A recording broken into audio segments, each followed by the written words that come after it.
Ruggiero Conti did not usually wait for anyone, but that night, close to 3 in the morning, he sat in the dark living room of his New York mansion with his jacket still on, his sleeves rolled up, and his gun resting on the table beside him.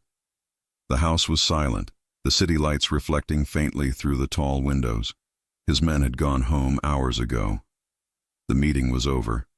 The tension with rival families could wait. But she couldn't.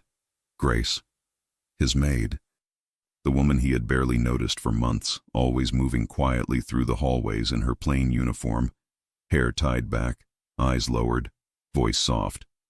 She cleaned, organized, and disappeared into the background as if she didn't exist. Until tonight. He hadn't planned to walk down that hallway. He hadn't planned to stop. But he did, because he saw something that made him forget how to breathe for a second. A woman. A beautiful woman. Not the invisible girl he knew. Not the quiet maid who avoided every glance. A woman in a fitted black dress, hair loose around her shoulders, lips with a faint hint of color, heels that clicked softly on the floor. She stood at the end of the corridor, adjusting her earrings in the mirror. Her reflection was calm, confident, and nothing like the version he had grown used to. It took Ruggiero 5 steps to realize it was her. Grace. He had stared without a word. She had turned, surprised to see him, and froze for a second, as if waiting for him to yell at her. But he didn't. He couldn't. His chest had tightened in a way he didn't like. His pulse rose and anger mixed with something he didn't want to name. "Where are you going?" he asked, his voice low. She swallowed. "Out." "With who?" "Friends." He hated the answer. Hated the dress. Hated not recognizing her. Hated that he had never noticed her before. Hated that he cared. When she walked past him, her perfume brushed the air. Light. Soft. Nothing like the sterile smell of cleaning products he associated with her.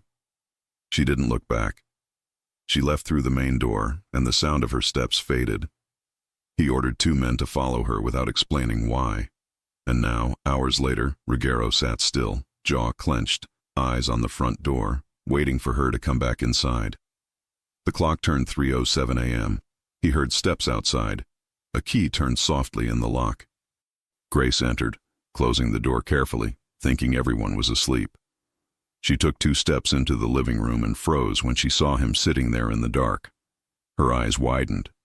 "Mr. Conti, I didn't know you were late," he cut, leaning forward. "You said you were going out with friends.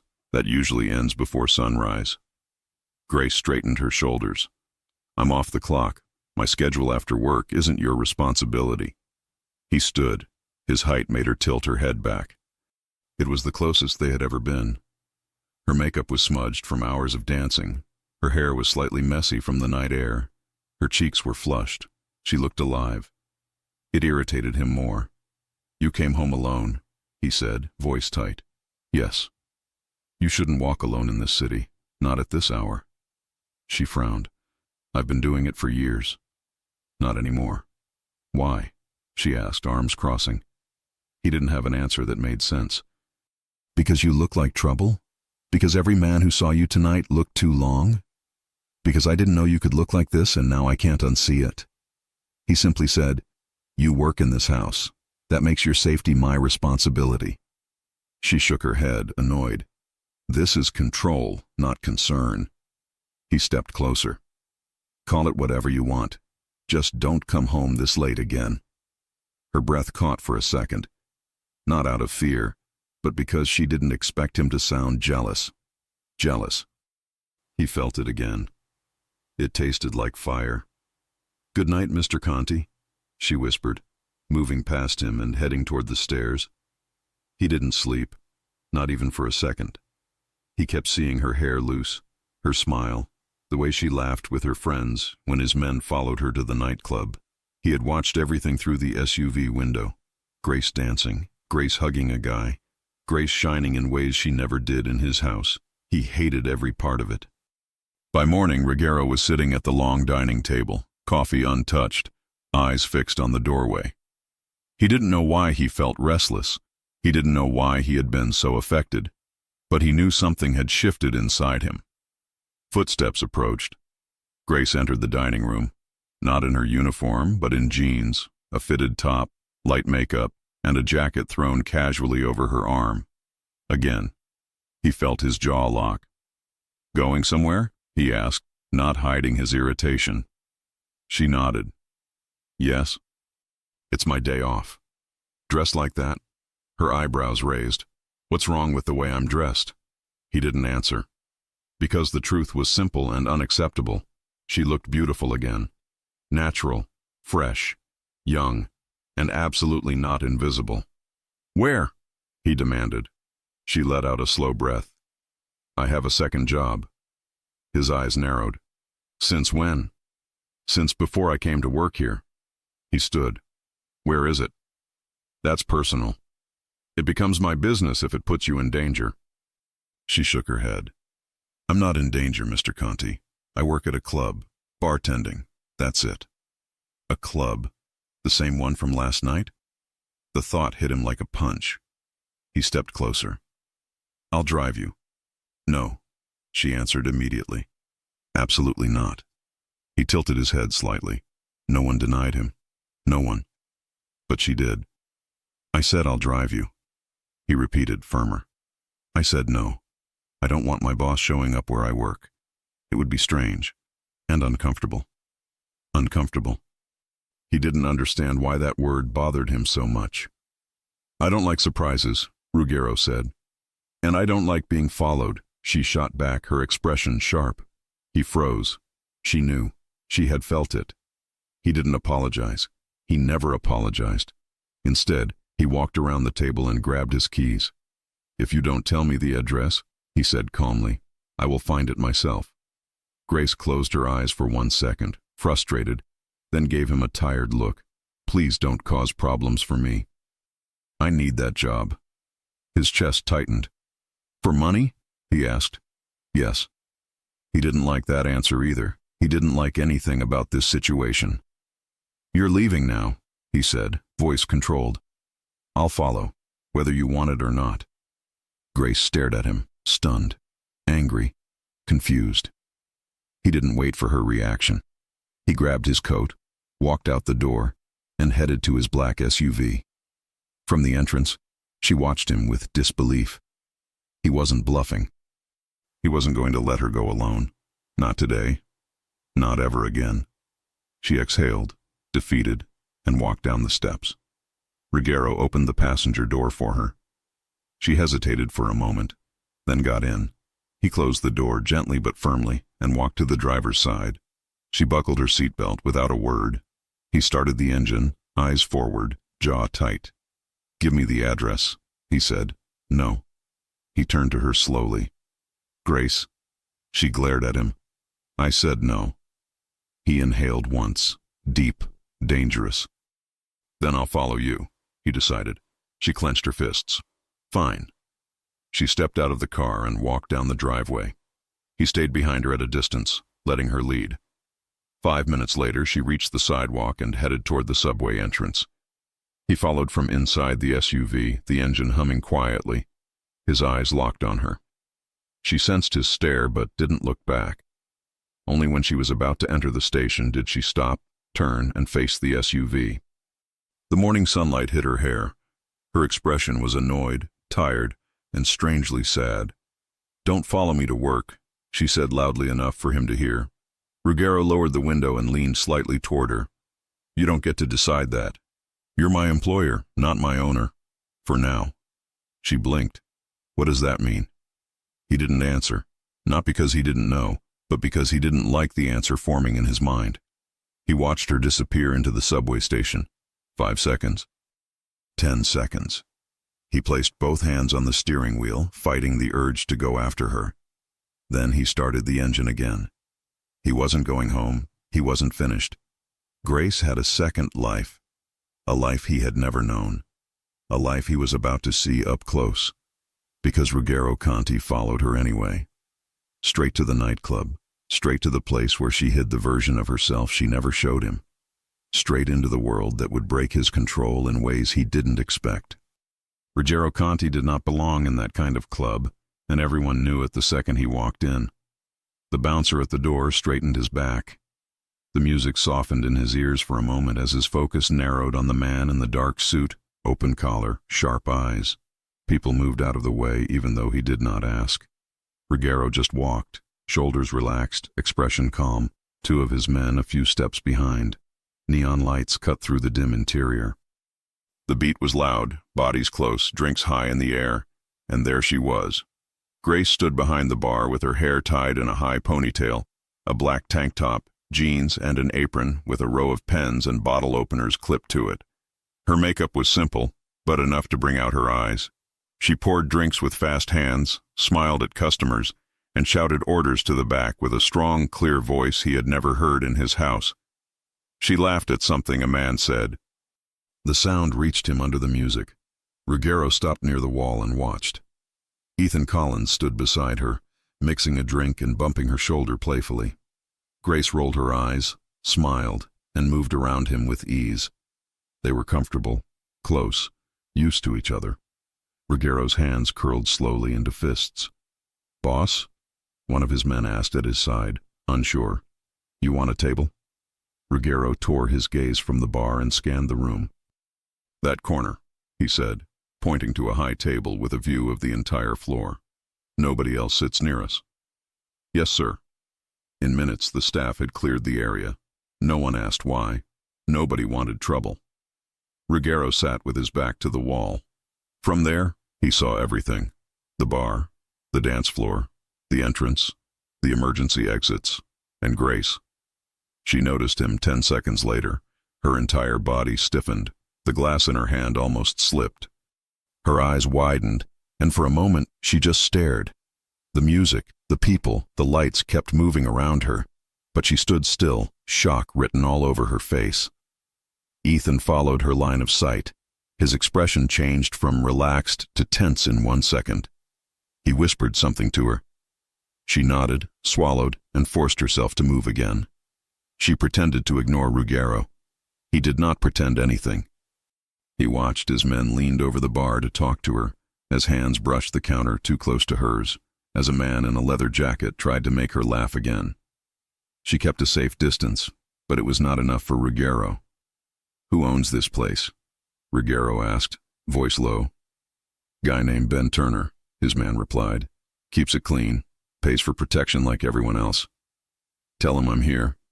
"Yes, boss." In less than a minute, a nervous man in his 40s came rushing to the table, wiping his hands on his pants.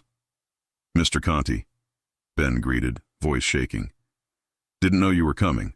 Anything you need on the house. We can clear the whole floor for you if you want." "No." Ruggiero's eyes never left the bar. "You keep the club running. You keep the music loud. You keep your staff safe. Understand?" Ben nodded quickly. "Of course, absolutely."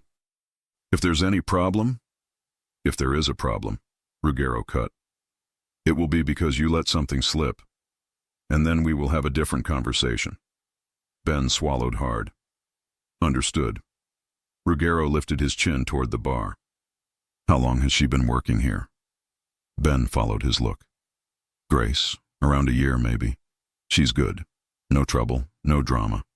Comes in, works hard, goes home." "Who hired her?" "My bar manager, but I approved. She needed the job. I needed reliable staff."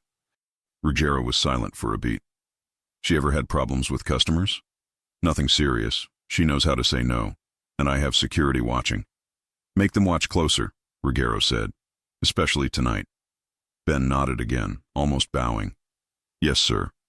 Ruggiero waved him away. He stayed there watching, as 1 hour turned into 2. Grace moved from the bar to the floor, clearing tables and taking orders. At one point, a man tried to put his arm around her waist.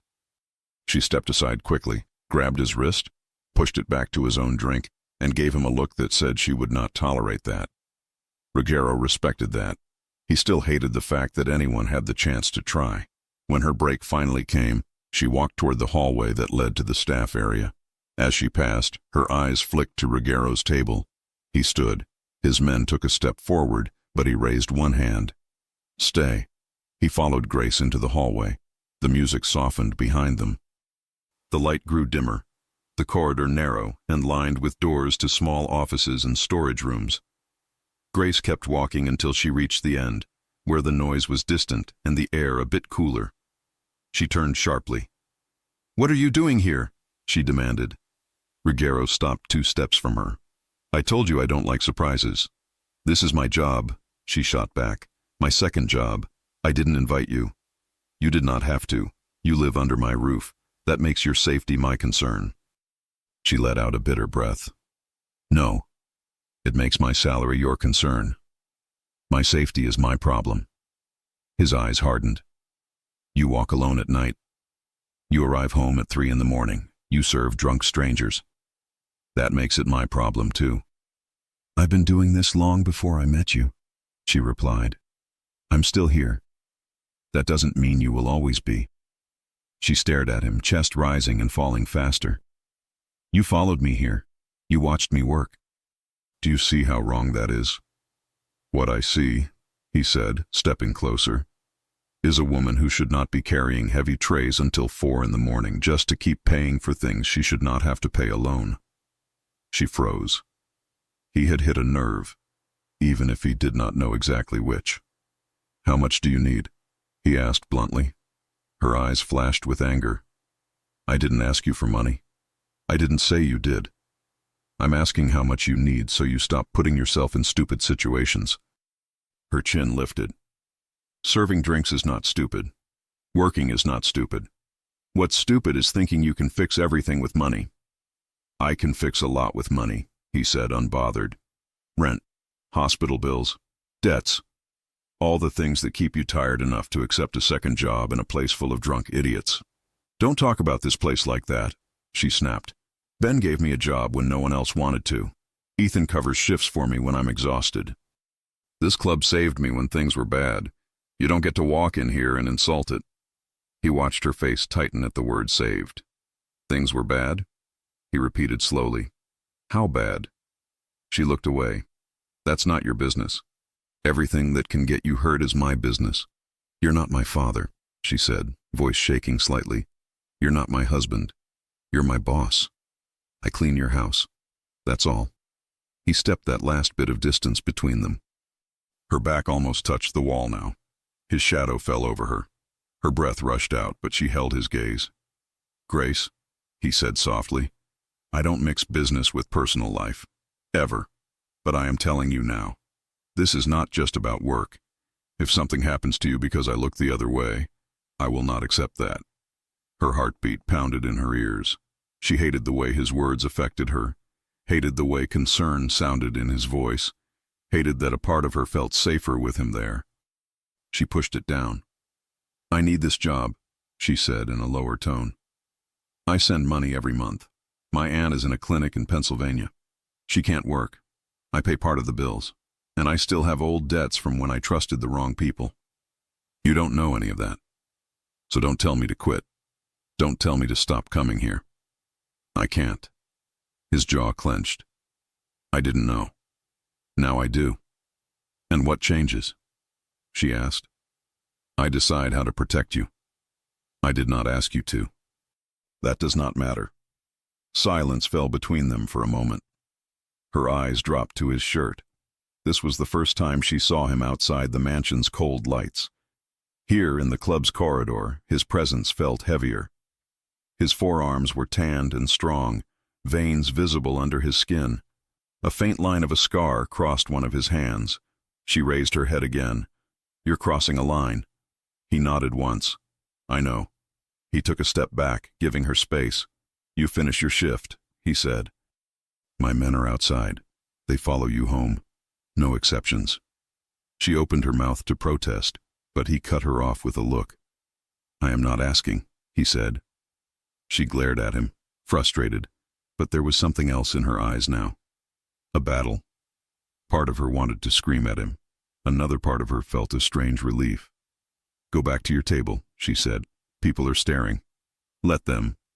She pushed past him and headed back down the hallway. He stayed there for a second, watching the empty corridor, then followed behind at a distance, back into the noise, the lights, the crowd.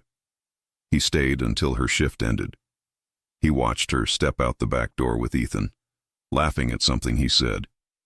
Ethan's eyes softened when he looked at her. He leaned in, talking close to her ear so she could hear over the music. Ruggiero's teeth pressed together. He watched as one of his men approached and told Grace he was there to drive her home. Her shoulders tensed. She turned her head and looked toward the street, where his SUV waited. For a brief moment, their eyes met through the distance. Then she got into the car. He did not ride with her. He stayed behind, talking to Ben in a low, serious tone, making sure the club understood something had changed. When Grace arrived at the mansion, the house was dark again. She entered quietly, thinking he was still out. He wasn't. He was in his office, watching the cameras, the car feed, the entrance, every angle of her return. Only when he saw her safely cross the hall and disappear into the servants' wing did he lean back in his chair and close his eyes for a second. Sleep still did not come. The next morning, he asked for her. Grace stood in front of his desk wearing her maid uniform again. Hair pulled back tight, no makeup, eyes down. The contrast hit him harder than he expected. "How many hours do you work there?" he asked. She looked confused. "At the club?" "Yes. 4 or 5 nights a week, 6-hour shifts." "You live here. You work here 6 days a week," he said. "That's too much." She shrugged. "I manage." "You won't manage when you collapse." She stayed quiet. Ruggiero placed both hands on the desk. "From today, there are new rules." She tensed. "Rules?" "Yes. You don't come home after midnight. You don't walk alone, ever. If you work late, my driver picks you up at the back door. You send a message when you leave and when you arrive. You don't accept rides from anybody else. And if something feels wrong, you call me." Her lips parted in disbelief. "You want me to check in with you like a child?" "I want you alive." "I am an adult woman," she said, voice firm. "I know how to cross a street, how to say no, how to leave when I feel unsafe. I've been doing it alone for years." "And you survived by luck," he replied. "I don't rely on luck." "This is not protection," she insisted. "This is control." His gaze locked onto hers. "If you had another job, I would say the same. But you work in a place full of alcohol, strangers, noise, and chaos. One wrong person touches you there, and security cannot always get to you in time. You can't control every risk I take. I can control the risks taken by the people under my roof," he said. "And you are one of them." Her heart stung at the word people, not staff. For a second, she saw something softer in his eyes, but she pushed the thought away. "You think you own my time," she said quietly. "I own what I pay for," he replied. "Your work hours, yes, but this is not about that. This is about the fact that there are people out there who would hurt me through anyone connected to me, including you." She blinked. "Why would anyone use me?" He hesitated for a moment. "Because you are close, and they think you are weak." "I am not weak." "I know," he said. "That is the problem. When strong people get hurt, they survive, but they carry the scars for a long time." The room went silent. She heard his words in her chest, where old scars lived. "I don't want your scars to get deeper," he added. Her throat tightened. "Why?" she asked. "Why do you care? I'm just the maid." His jaw flexed. His eyes did not leave hers. "You are not just anything," he said. The air in the room changed. Grace's fingers tightened around the edge of her apron. She felt unsteady for a second. "You follow my rules," he continued, voice firm again, "or you stop working at the club."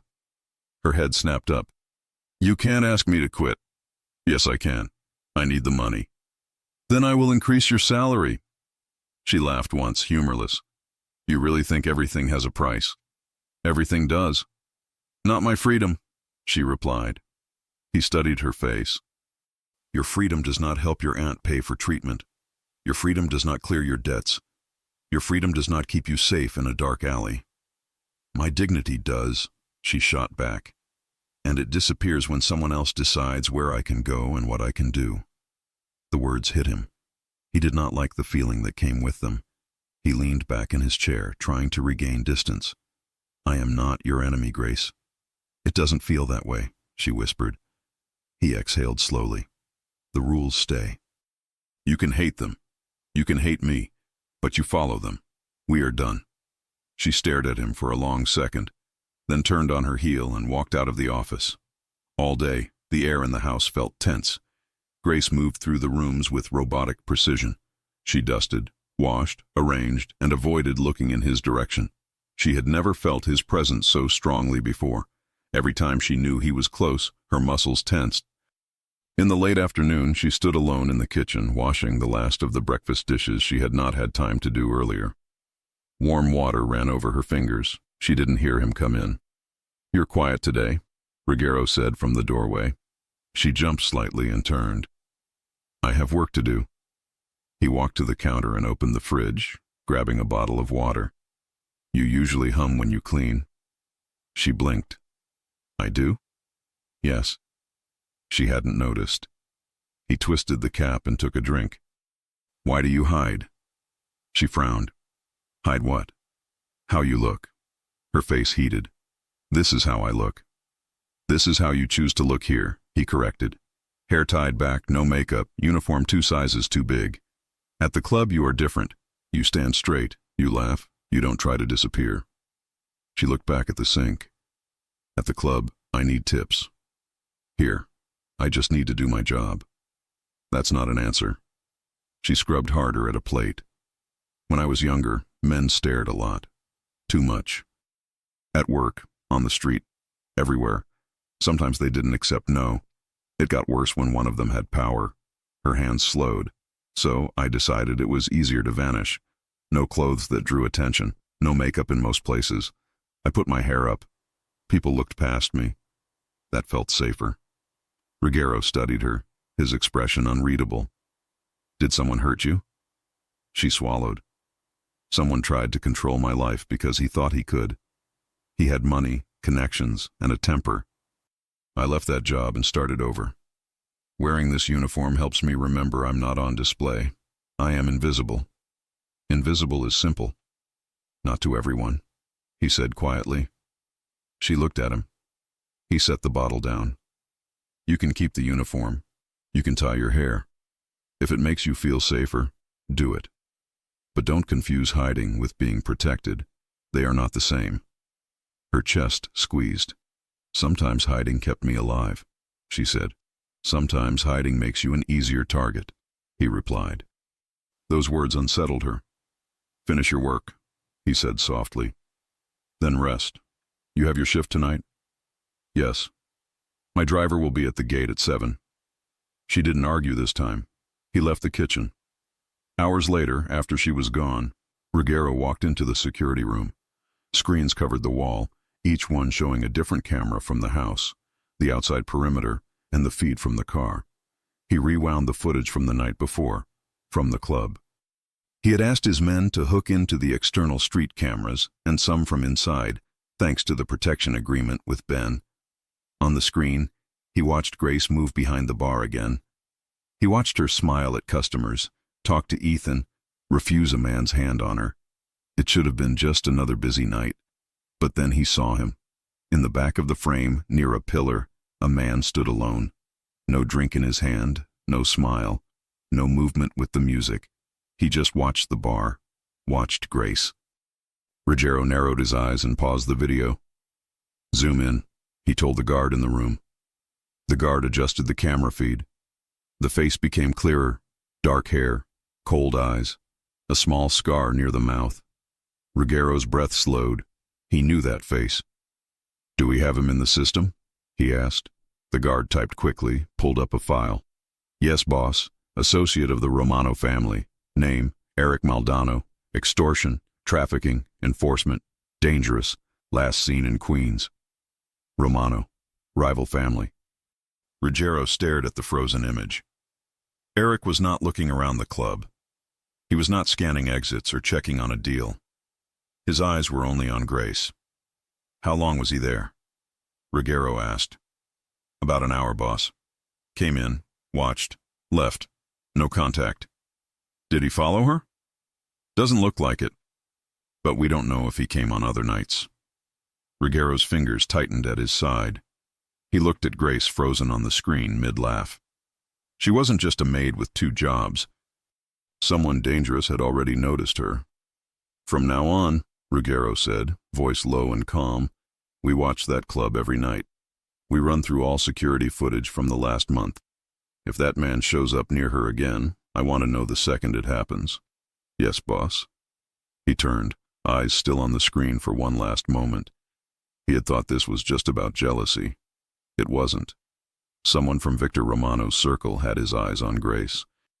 And Ruggiero could not stop thinking about one question that stayed in his head when he left the room. How long had she been marked before he finally saw her? Ruggiero barely slept after watching the footage. Every time he closed his eyes, he saw Eric Maldondo's stare fixed on Grace.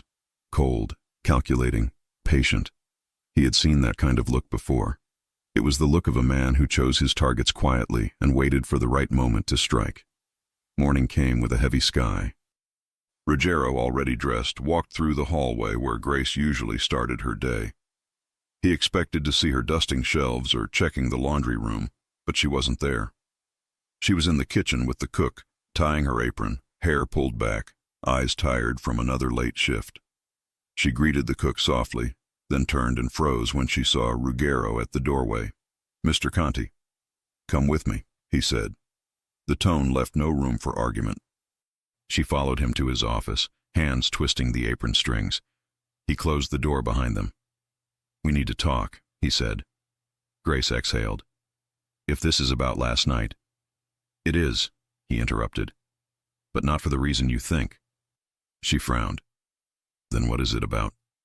He walked to his desk, picked up a printed photo and held it out to her. Grace stepped closer. Her eyes scanned the image. The man in the photo stood half hidden behind a pillar, watching the bar. His expression was blank, but his eyes were sharp, focused. Her breathing changed. Do you know him? Ruggiero asked quietly. Her lips parted. Her fingers tightened around the photo. Yes, she whispered. He waited. She didn't look up. Grace, he said more firmly, look at me. She did. What do you know about him? She swallowed hard. I don't know him personally. I only know I've seen him before. Where? Years ago, she said, voice trembling. At a restaurant I worked in. I served tables in the back section. He would come in sometimes, always sitting with men who made the staff nervous. I never heard names, but I knew the place wasn't clean. People hid when they came in.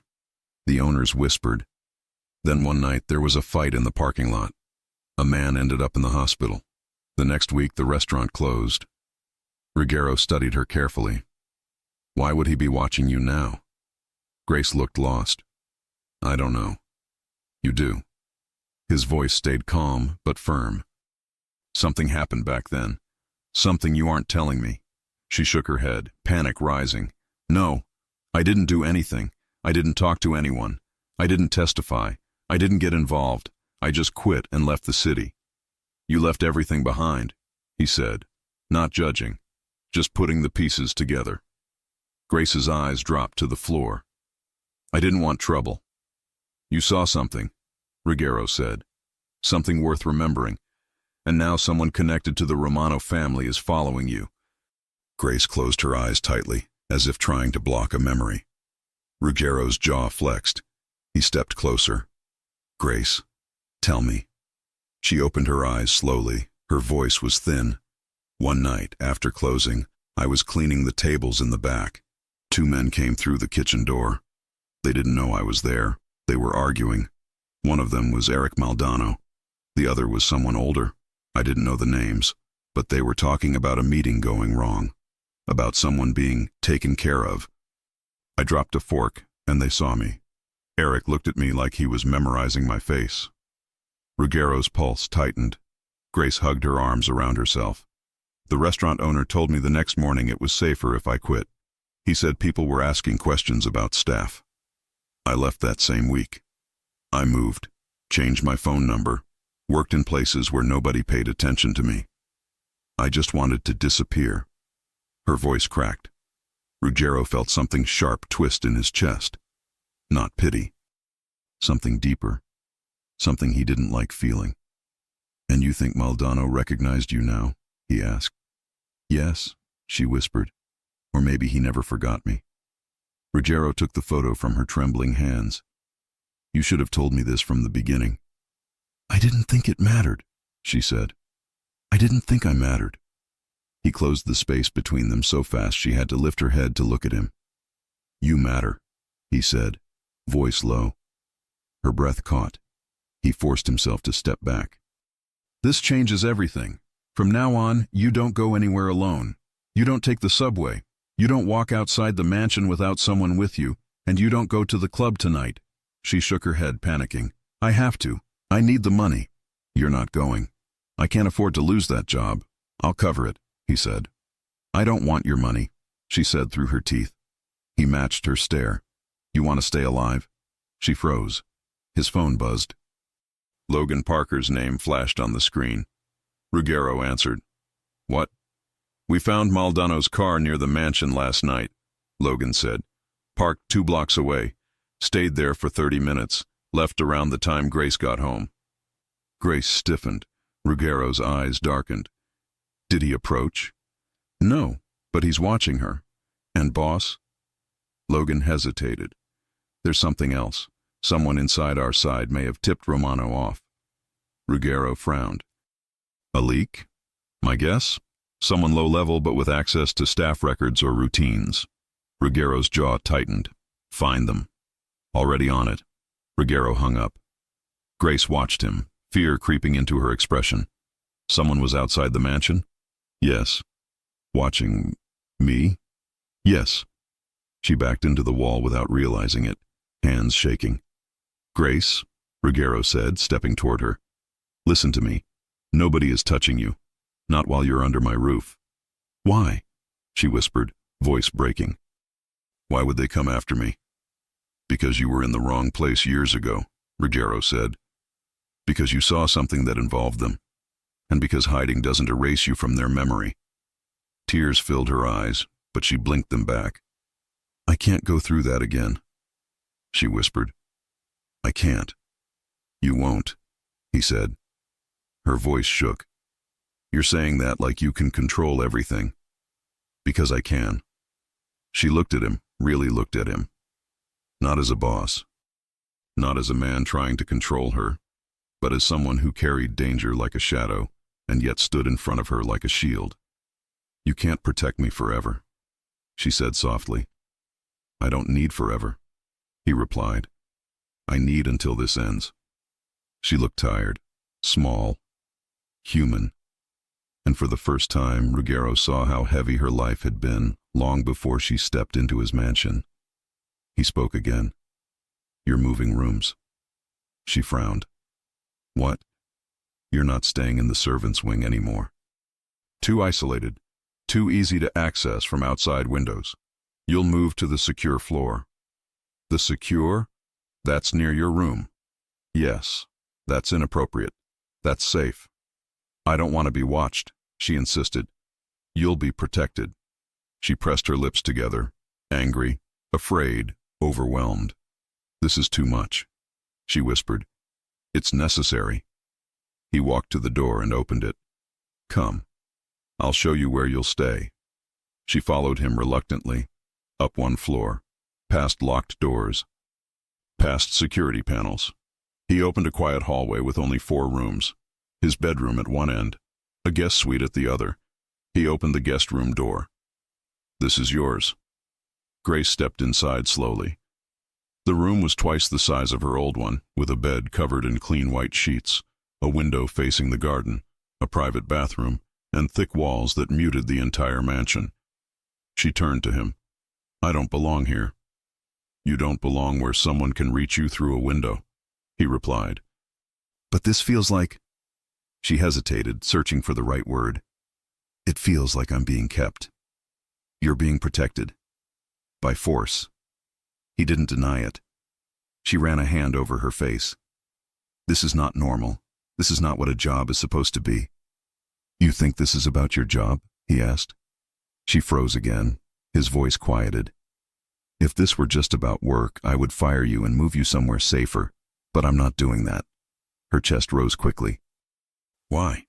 He opened his mouth, then stopped. He didn't have a clean answer, not one he wanted to say out loud. He turned and walked toward the door. Take the day to rest. You're not leaving this floor without telling me. Ruggero. He paused at the doorway. She had never said his name before. Not like that. He didn't turn around. You will tell me everything you remember about that night, he said. Even the things that scare you. She lowered her gaze. Why do you care so much? He didn't answer. He left the room and closed the door behind him. Hours later, night fell over the mansion. Grace sat on the edge of her new bed, trying to calm her breathing. The walls felt too close, too safe, too much like she was trapped between a protector and a threat she didn't understand.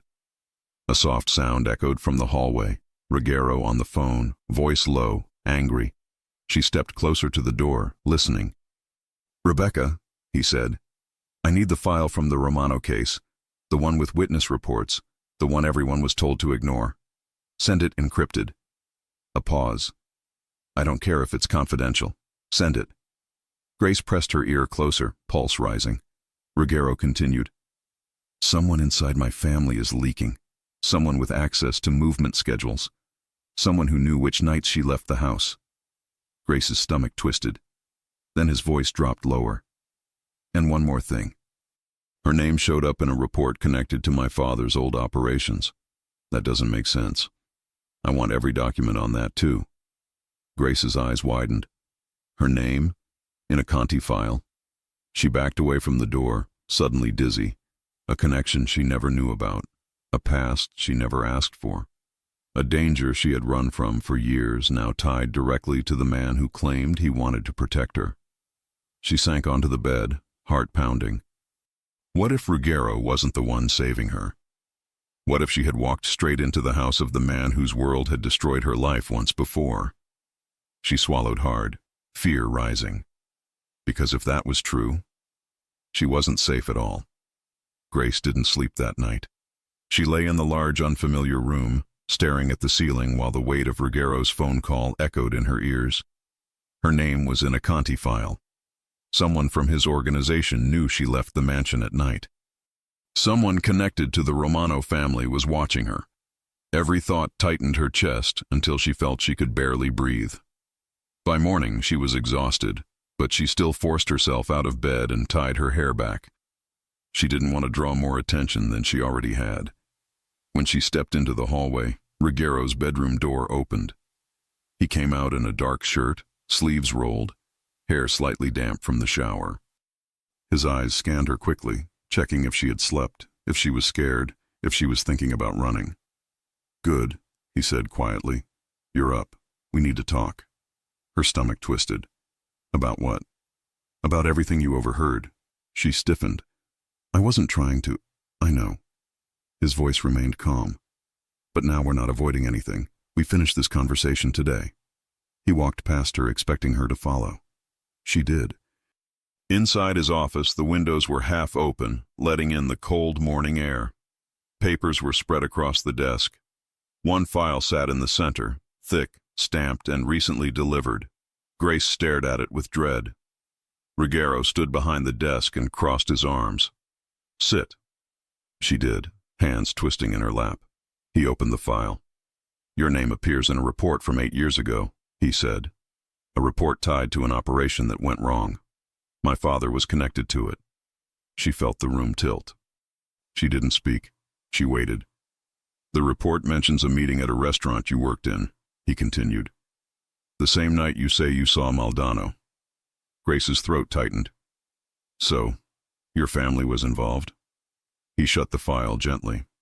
Listen to me. My father had many operations, some clean, some not. Not everything he did reflects who I am, and not everything reported was true. But he was there, she whispered. Or his men were. He nodded slowly. Yes. Her breath trembled. Ruggero leaned forward slightly. Grace, look at me.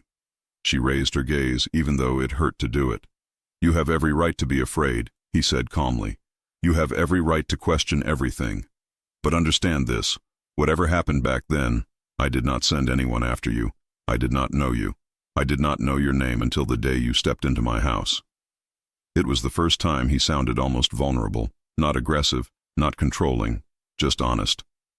Still, she felt her chest twist with doubt. But your name is on the file. Your family touched the same world that nearly destroyed mine. His voice hardened. I am not my father. I know, she said softly, but that doesn't erase the fear. He looked down for a long moment, then closed the file and pushed it aside. Until we know the truth, he said. I need you close, very close. Her pulse quickened. How close? He walked around the desk slowly, stopping in front of her. Close enough that nobody can reach you without going through me. The air grew thick. Grace looked away. You're confusing protection with possession. No, he replied, but I understand why you think that. She didn't know what to say. Before she could answer, a message flashed on his phone. He read it and his jaw clenched. What happened? She asked. He hesitated, then told her the truth. Ethan is outside. Her heart jumped. Ethan? Why? He insisted, Ruggiero said. He says he came to check on you. Grace's face softened instantly, and Ruggiero noticed. He didn't like the feeling that shot through him. He's my friend, she said defensively. He's worried. He should be, Ruggiero snapped. But showing up at my gates is dangerous. She frowned. He didn't come to cause trouble. No, Ruggiero said coldly, but he might walk into it. Grace stood. I need to talk to him. Ruggiero blocked the door with his hand. You don't leave this floor. I'm not a prisoner. No, he said. But you are a target. And until I know who leaked your routine, you stay where I can see you. Her eyes blazed. You don't own me, Ruggiero. For the second time, she said his name, not as an employee, not as a maid, but as a woman standing up to him. His breath shortened almost imperceptibly. If you want me to trust you, she continued, then you have to trust me too. Ruggiero didn't move from the door. Grace stepped closer. Let me talk to him. His jaw worked. His eyes dropped to her lips for 1 second, a mistake he didn't mean to make. But he didn't step back. You'll stay inside the gate, he said finally. Logan will stand 10 feet away. She nodded. When she walked past him, he didn't touch her, but she felt the heat of his presence and the storm behind his eyes. The front steps were cold under Grace's feet as she walked outside. Ethan stood near the gate, hands shoved in his pockets, shoulders tense. When he saw her, he rushed forward. Grace, thank God. His eyes scanned her face. Are you okay? You disappeared after your shift last night. You didn't answer your phone. I thought, I'm fine, she said quickly. Just, things got complicated. Ethan frowned. Complicated how? You look tired. Did Conti do something? No, she said firmly. He didn't. Ethan didn't look convinced. Grace, I've heard things about him. Dangerous things. He's my employer, she said quietly. And he's helping me. Helping with what? She hesitated. Ethan stepped closer. Talk to me. I can't help if you don't tell me anything. She lowered her voice. Someone is watching me. Ethan's expression shifted from concern to alarm. What do you mean, watching? A man I saw years ago. He showed up at the club. Ruggiero, Mr. Conti, recognized him. He's connected to the Romano family. Ethan's face drained of color. Grace, those are the people from... Yes, she whispered. From back then. Ethan looked at the mansion behind her, then at Logan standing a few steps away. You shouldn't be here. If those people are looking for you, this house, this world, this is exactly where you shouldn't be. It's where he can protect me, she said quietly. Ethan stared at her, stunned. You trust him? Grace didn't answer immediately. Finally, she said, I trust that he's not lying. That's not the same thing, Ethan replied softly. Before she could respond, Logan stepped forward. Time's up. Ethan shot him a glare. Grace touched Ethan's arm. Please don't come here again without calling. It's dangerous. Ethan swallowed hard. For you or for me? Both, she whispered. He looked at her one last time. If you need a place to stay, if anything feels wrong, anything, you come to me, you hear me? She nodded. He stepped back and left. When Grace turned, Ruggiero stood at the top of the stairs, hands in his pockets, eyes unreadable. How much did he hear? He asked. Enough, she said. Ruggiero's gaze sharpened. He cares about you. Grace nodded. Ruggiero walked down one step. Do you care about him? She froze. Her pulse stumbled. Ethan wasn't the problem. His question was. He's my friend, she said carefully. Ruggiero tilted his head slightly. Friends don't look at you the way he looked. She felt her cheeks warm. You have no right to judge that. I'm not judging, Ruggiero said. I'm observing. She took a breath, trying to steady herself. You're making something out of nothing. That's what you think. That's what I know. He stared at her for another long moment, then spoke quietly. If he becomes a risk, he won't, she interrupted. Don't threaten him. Ruggiero didn't answer. He walked past her into the house. She followed, frustrated, anxious, caught between two worlds she didn't understand. That night, the tension in the mansion felt heavier. Grace cleaned the kitchen slowly, her thoughts spinning. Ruggiero entered quietly, leaning against the counter. She didn't look at him. You're upset, he said. No, she replied. He waited. She sighed. Yes, he nodded once. You think I'm trying to control your life? You are. I'm trying to protect it. She stopped scrubbing a pan and turned to him. Do you hear yourself? You don't ask. You decide. You don't explain. You command. You don't give choices. You force them. He watched her carefully. If I asked, would you listen? She opened her mouth, then closed it. I don't know, she admitted. That's why I don't ask, he said. Their eyes locked. The air tightened between them. Grace, he said, stepping closer. You need to understand something. The more we discover about your past, the more dangerous this becomes. For you. For the people around you. For me. I didn't choose any of this, she said. I know, he answered. But it chose you. A chill ran through her. He moved even closer. Too close. She felt his breath, his warmth, the tension she kept trying to ignore. Her heart pounded. Tell me to step back, he said softly. She looked up at him. She tried to say the words, but her lips stayed shut. He exhaled slowly, as if holding himself still took effort. Grace. A knock on the door broke the moment. Logan entered without waiting. Boss, he said tightly. We found the leak. Ruggiero straightened instantly. Who? Logan swallowed. Someone close. How close? Logan hesitated. Close enough to know Grace's schedule. Close enough to know the servants' wing windows don't have alarms. Close enough to know when she left the house to go to the club. Grace felt her stomach drop. Ruggiero's expression darkened. Say the name. Logan finally answered. It's someone inside the mansion. Ruggiero froze. Grace's pulse spiked. Logan continued, voice low, tense. It's someone Grace sees every day. Grace's breath caught. Someone inside the mansion. Someone she trusted. Someone watching her movements. Ruggiero stepped closer to Logan. Which one? Logan said the name. Grace's blood ran cold. Because it was not a guard, not a cook, not a driver. It was someone who had access to every room. Someone who walked the halls freely. Someone invisible in the house, just like her. It was another staff member. The person who cleaned the guest rooms. The person who worked only at night. The person whose face she barely remembered because they blended into the background. Logan's voice dropped to a whisper. It's the night custodian. And he met with Victor Romano 2 days ago. Grace felt the floor tilt under her feet.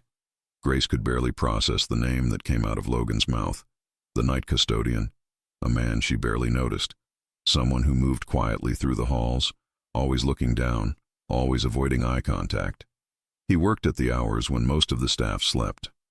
He had access to laundry rooms, storage spaces, back entrances, and security blind spots. And he had been meeting with Victor Romano. Grace felt her stomach twist so hard she almost leaned on the counter for support. Ruggiero didn't move at first. He just stared at Logan with a coldness that made the entire kitchen feel 2 degrees colder. "Where is he now?" Ruggiero asked. "Gone," Logan replied. "Didn't show up tonight. Left early yesterday.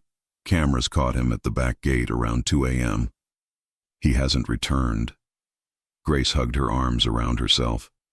"He watched me." "Every night," Logan said carefully. He had access to doors, windows, and the staff's personal schedules.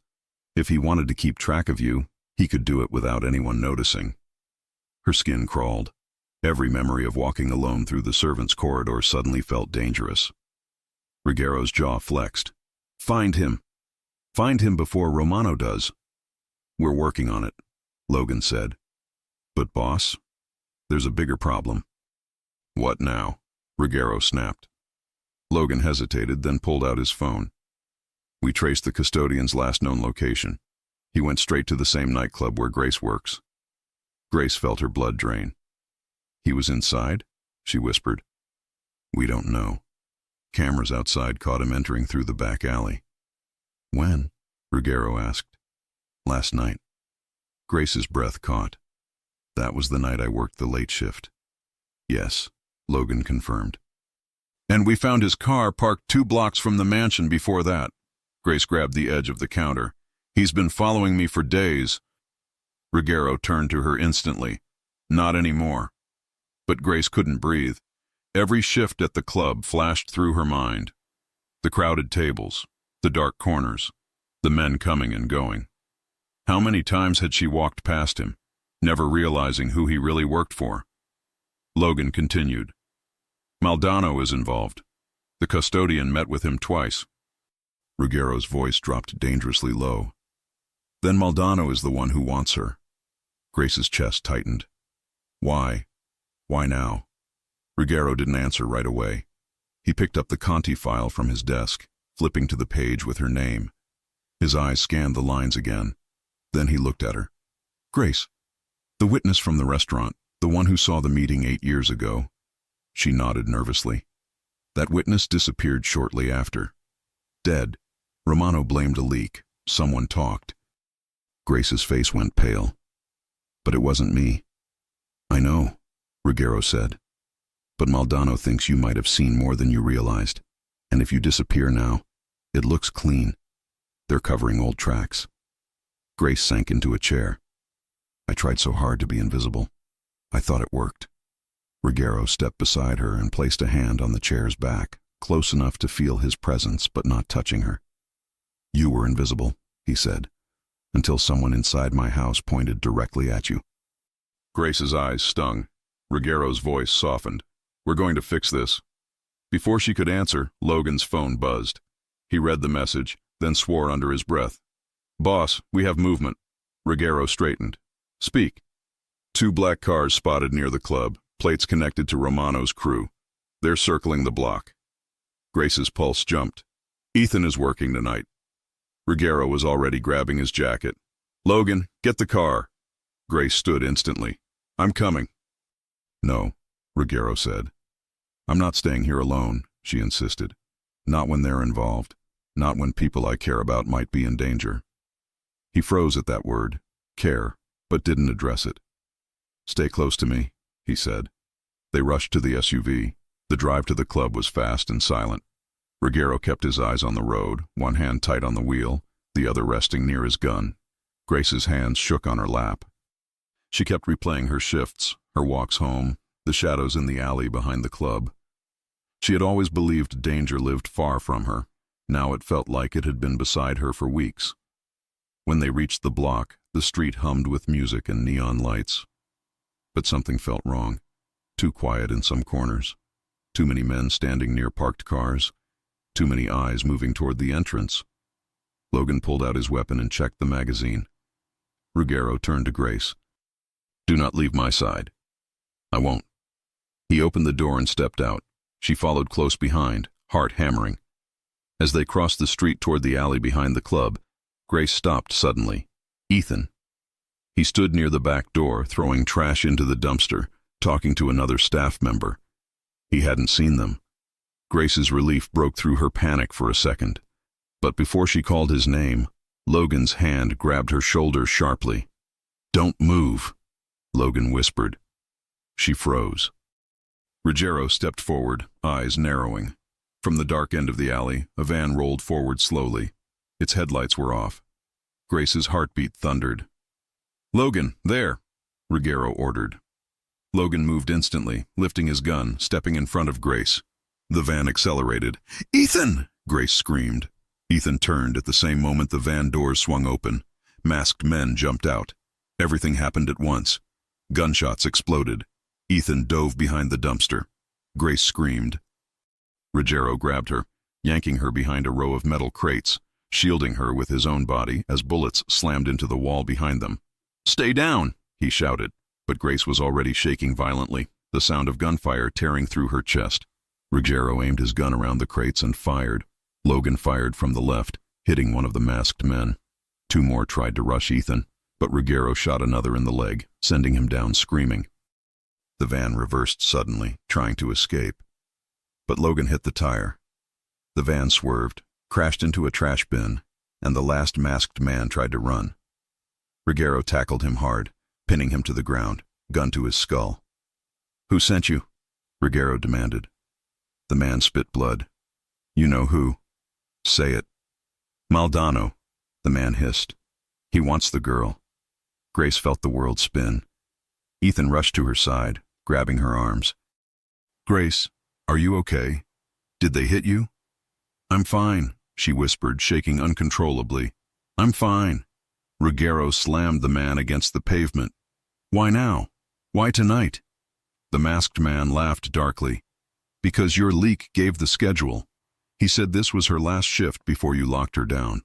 Maldonado said, "Move fast." Ruggiero's eyes turned to ice. "Where is he?" "You'll never get him," the man spat. Ruggiero didn't waste time. He knocked the man out cold. "Logan," he ordered, "call the cleanup team." "On it." Ruggiero then turned to Grace. She stood frozen, tears streaking down her face, Ethan supporting her. Ruggiero walked to her slowly. When she looked up, her voice trembled. "You took a bullet." His shirt sleeve was torn, stained with blood. "It's nothing," he said. Ethan glared. "It is not nothing. You risked getting killed." Ruggiero ignored him. "Grace, look at me." She lifted her head. "You're alive," he said. "That's all that matters." Her tears fell harder. But this time, they weren't from fear. They were from the sickening realization that everything she tried to run from had finally caught up to her, and the one person standing between her and death was the man she had been afraid to trust. Ruggiero placed a hand gently on her cheek, wiping a tear with his thumb. "You're done working here," he said quietly. "We're leaving." She nodded, unable to speak. Ethan grabbed her hand. "Grace, you're not going with him, are you?" Grace hesitated, torn between two worlds. Ruggiero stared at the hand Ethan held. "Let her go," Ruggiero said. Ethan didn't move. "She's not your prisoner." "No," Ruggiero said calmly. "But she is under my protection. Something you can't give her." "Because you're the problem," Ethan snapped. "Your world puts her in danger." "Tonight wasn't my world," Ruggiero said. "It was hers." Grace gasped softly. Ruggiero finally pulled her away from Ethan. She didn't resist. Ethan stepped back, devastated. "Grace, don't disappear, please." She looked at him with guilt and heartbreak. "I'm sorry." Then Ruggiero guided her to the SUV. Inside, Grace trembled and pressed her hands together. "Where are we going?" she asked. "To a safe house," Ruggiero replied. "Somewhere no one can reach you." "No one," she echoed. "No one but me," he said. She shivered, not from fear. He reached over, placing his hand over hers. "Grace, look at me." She turned. "You're safe now." But instead of reassuring her, the words hit her with a truth she couldn't ignore. She felt safest with him, even when she shouldn't. The safe house was isolated, quiet, surrounded by trees, with no neighbors in sight. Logan stayed outside to secure the perimeter while Ruggiero led her inside. The moment the door closed, the silence felt different.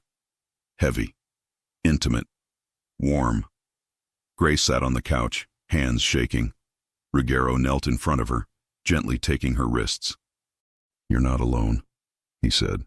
She swallowed hard. "I'm scared." "I know."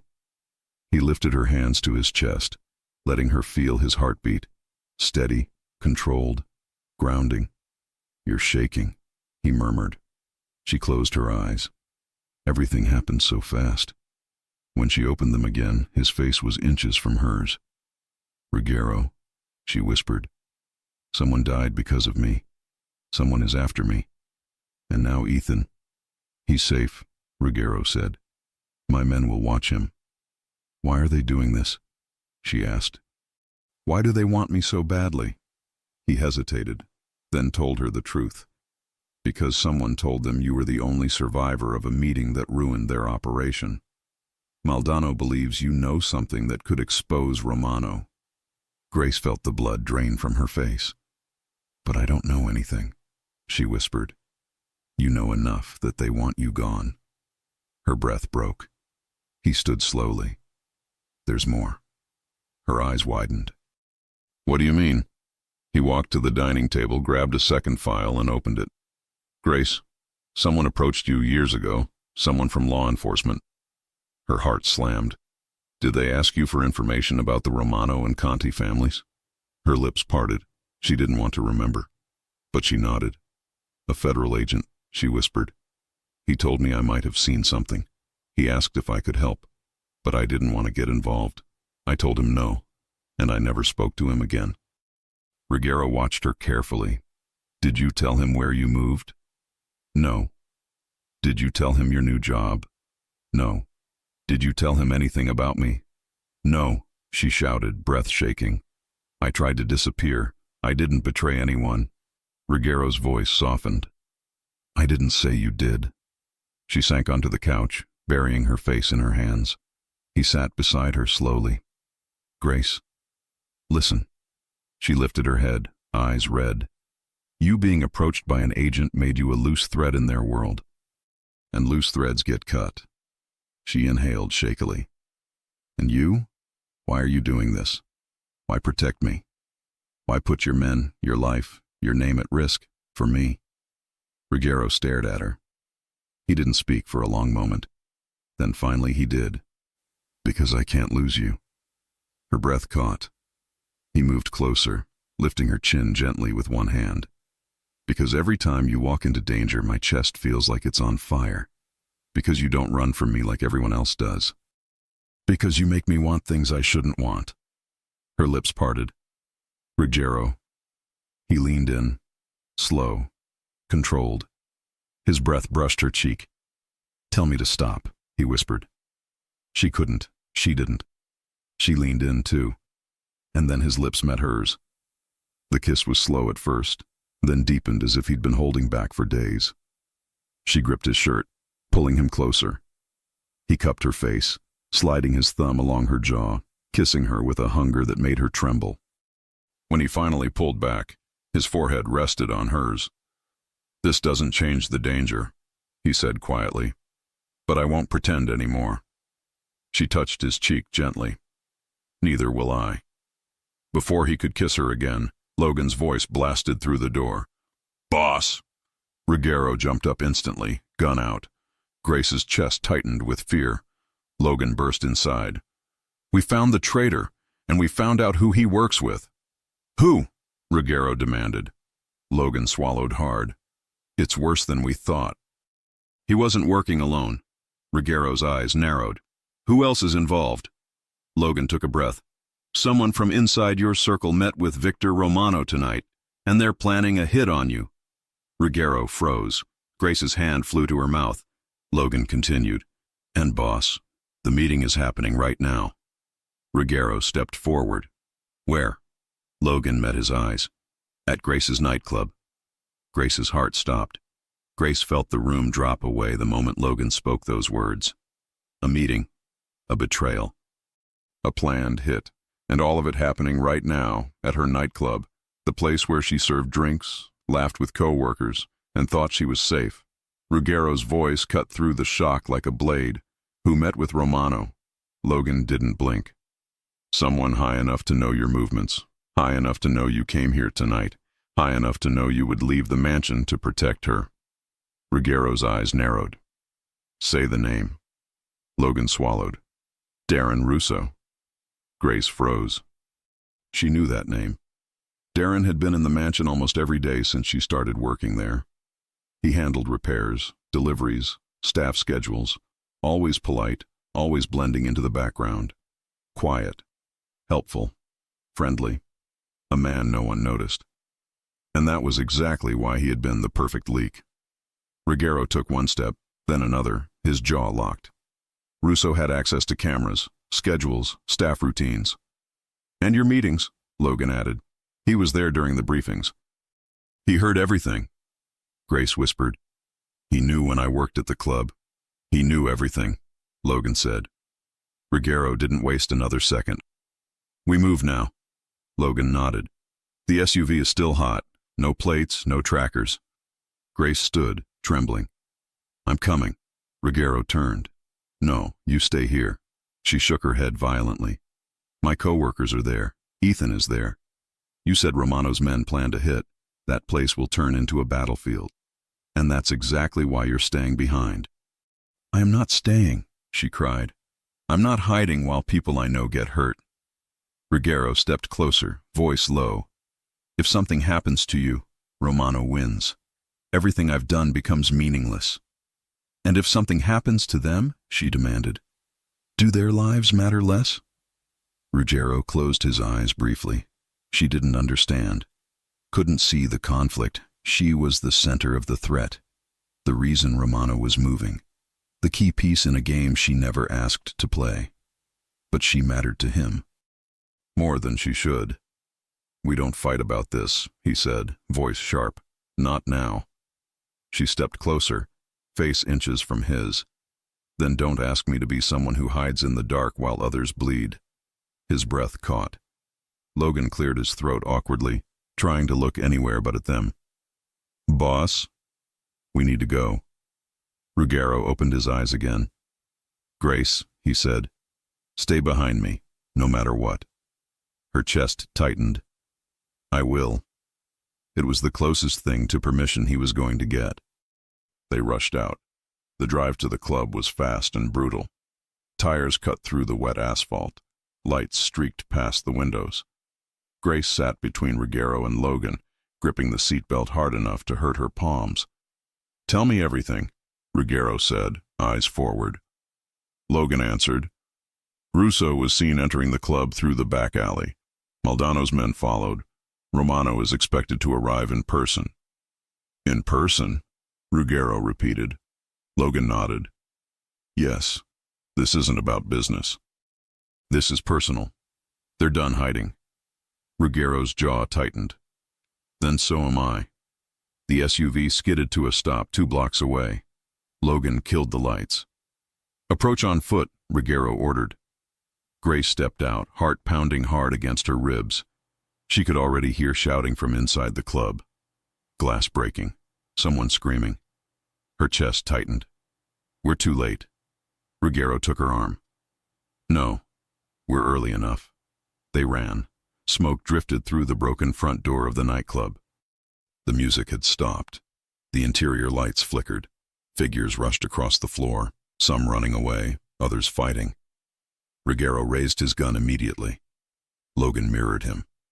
Grace stayed close behind, covering her mouth from the smell of spilled alcohol and smoke. Then she saw Ethan. He was crouched behind an overturned table, trying to drag an injured co-worker to safety. Blood soaked the man's shirt. Ethan held a bar towel over the wound, but his hands shook. Ethan, she screamed. He whipped around, eyes widening at the sight of her. Grace, what are you doing here? Get out! They're inside!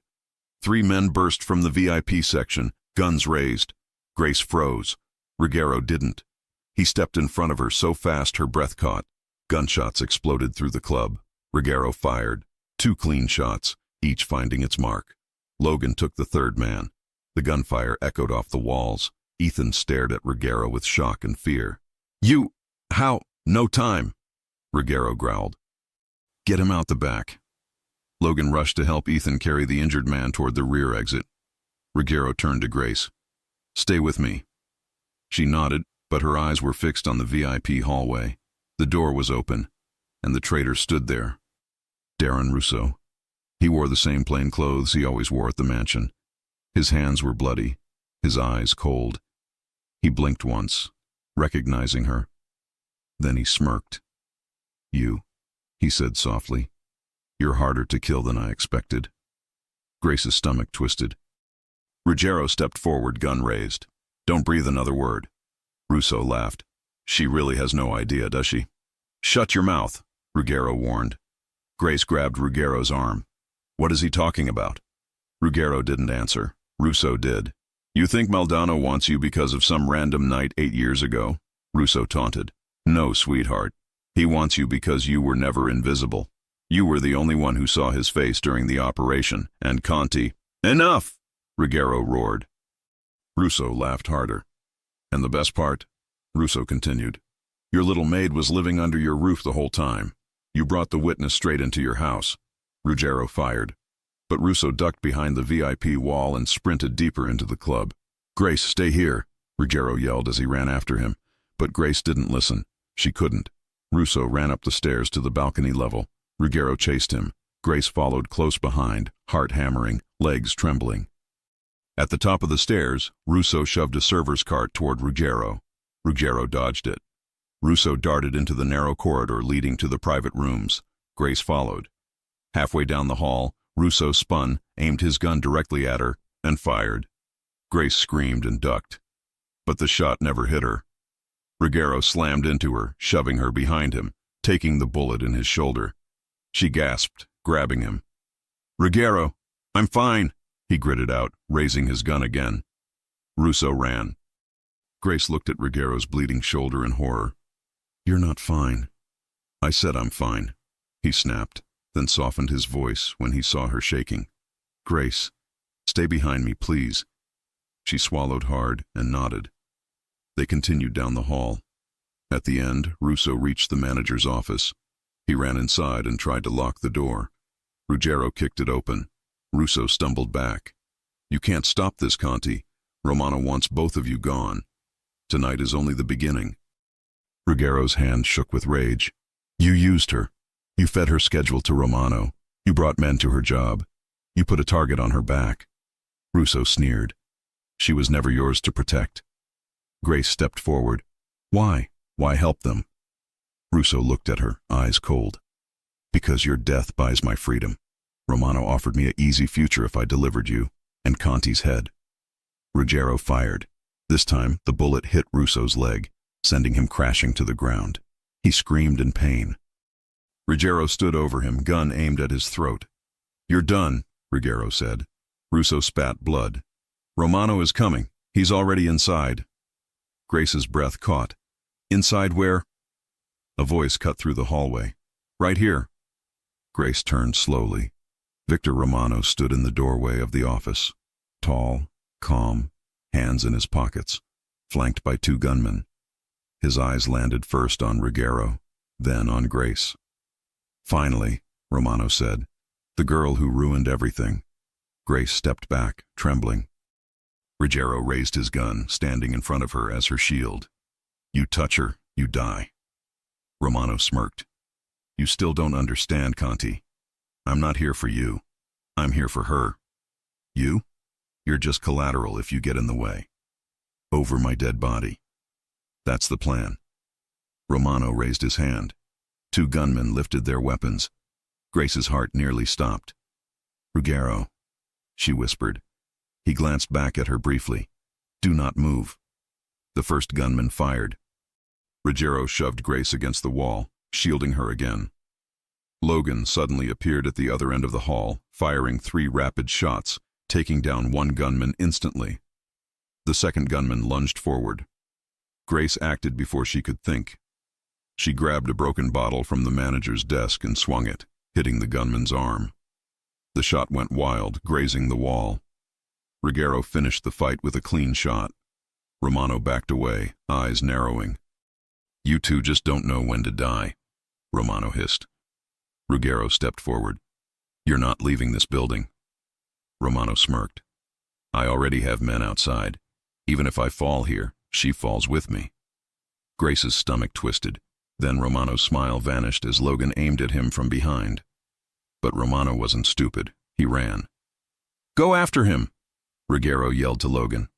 Logan chased him down the stairs. Ruggiero turned to Grace. "Are you hurt?" "No," she whispered, shaking. He cupped her face with his uninjured hand. "You were brave."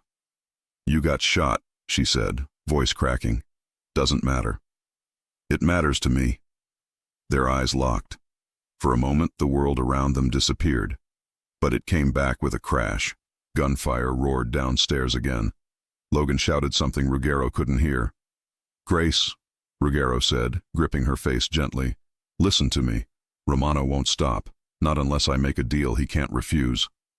She frowned, confused. "What deal?" Ruggiero didn't answer. Not yet. He only said, "When this ends, things will change." Her heart clenched. "What does that mean?"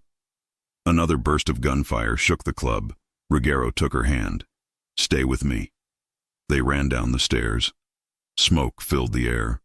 Broken tables, shattered glass, scattered cash, chaos everywhere. Logan appeared behind a column, breathless.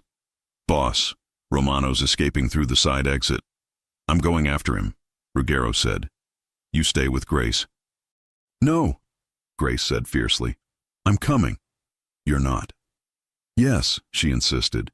"You said we don't lie to each other anymore." Ruggiero paused. She was right.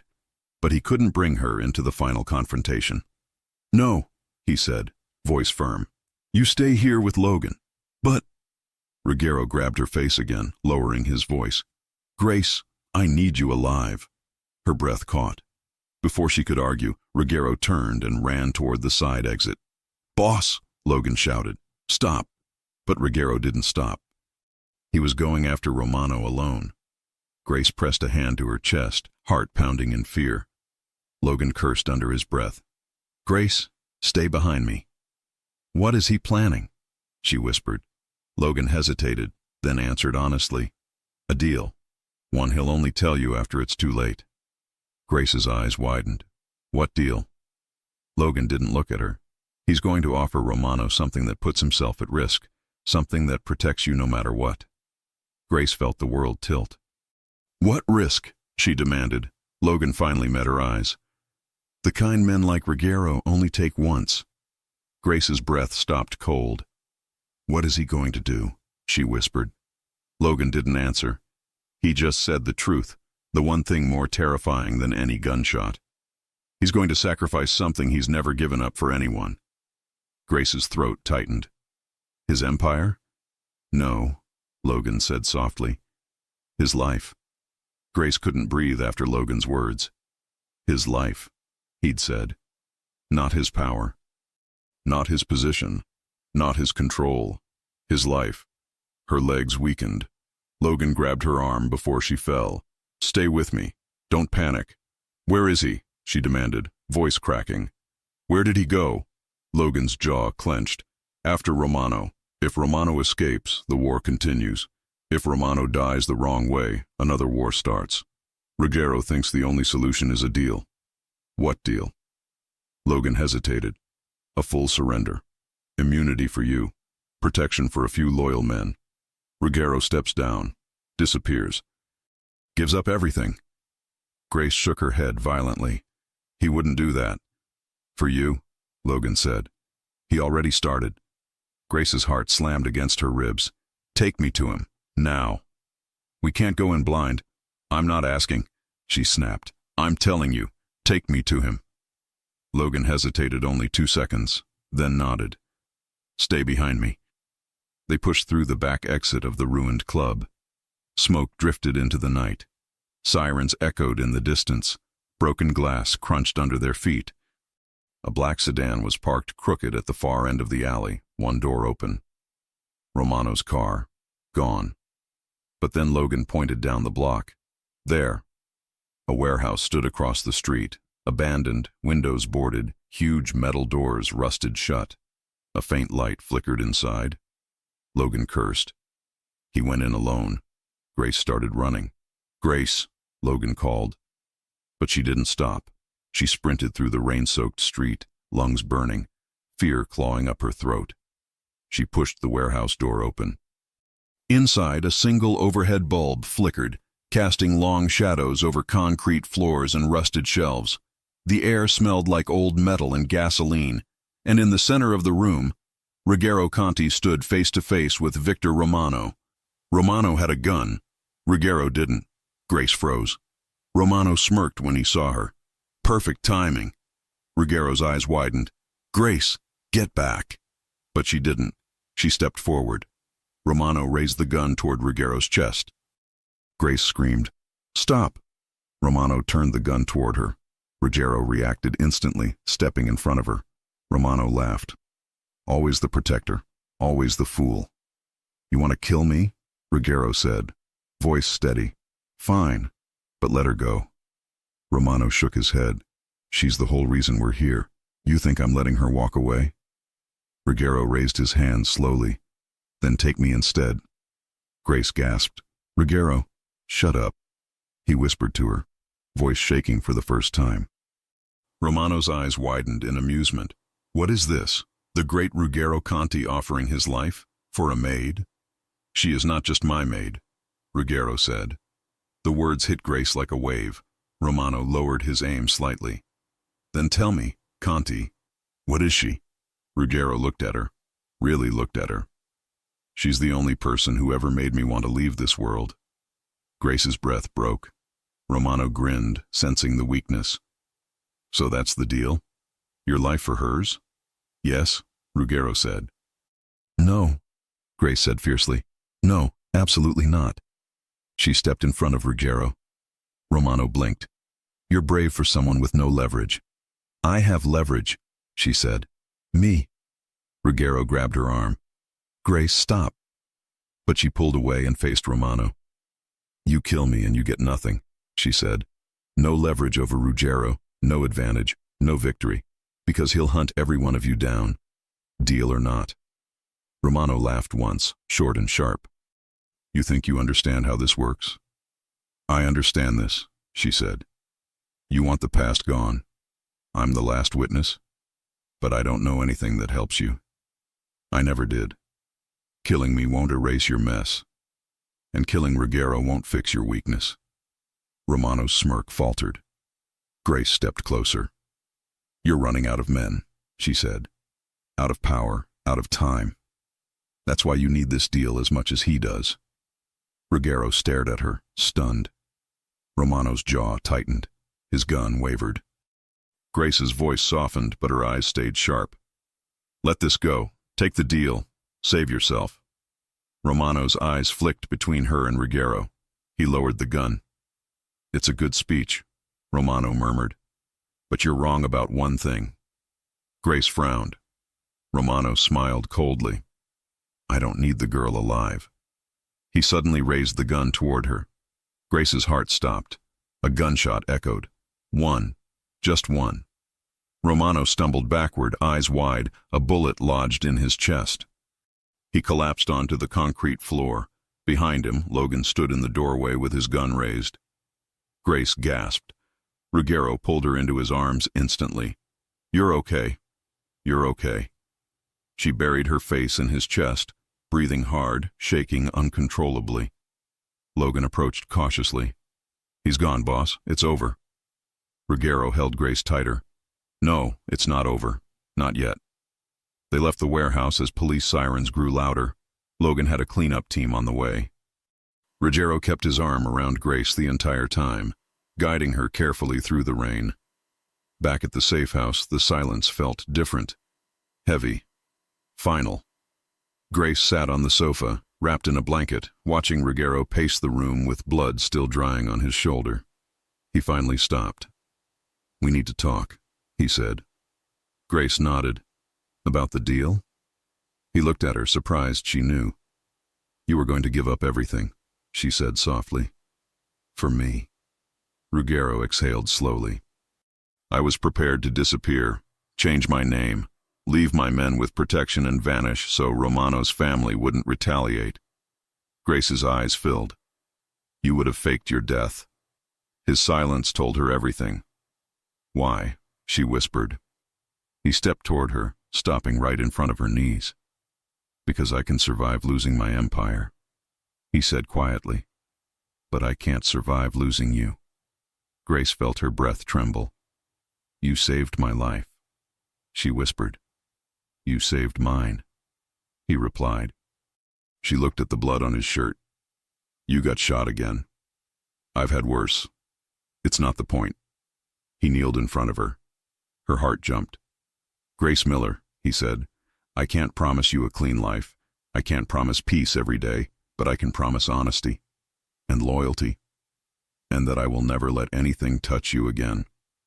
Tears slid down her cheeks. I never wanted a perfect life. I just wanted someone who didn't lie to me, someone who didn't use me, someone who didn't see me as invisible.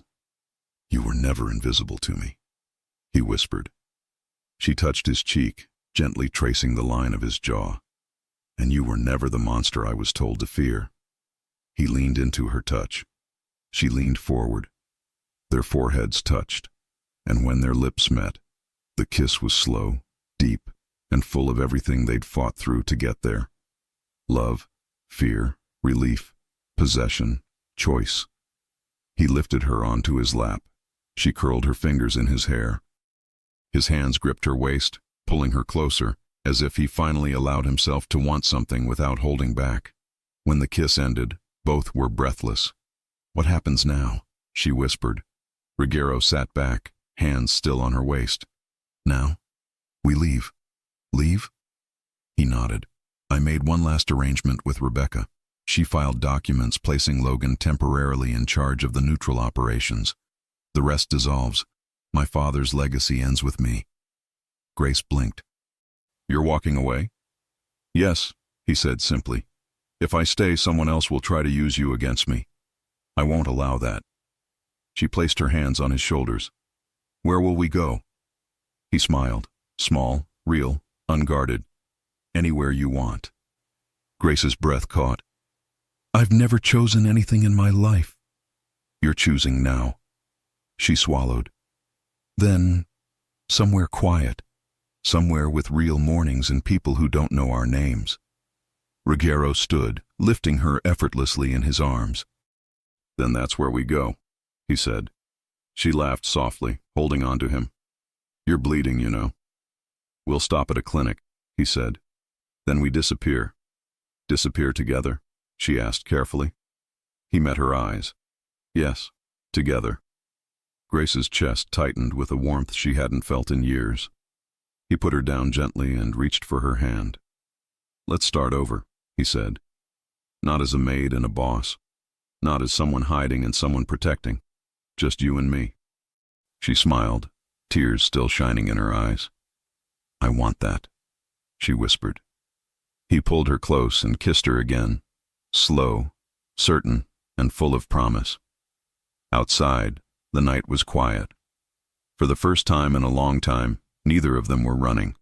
They walked out of the safe house hand in hand, leaving the world that hurt them behind. And Ruggiero murmured one last truth in her ear. You were never just my maid, Grace. You were the reason I finally wanted out. If you enjoy stories like this, take a moment to subscribe to the channel. That's how I'll know you truly liked it. Even if you're watching on your TV, grab a second to join this family of fans who love emotional and heartfelt stories. Your support means everything, and it helps us bring you even more tales like this one.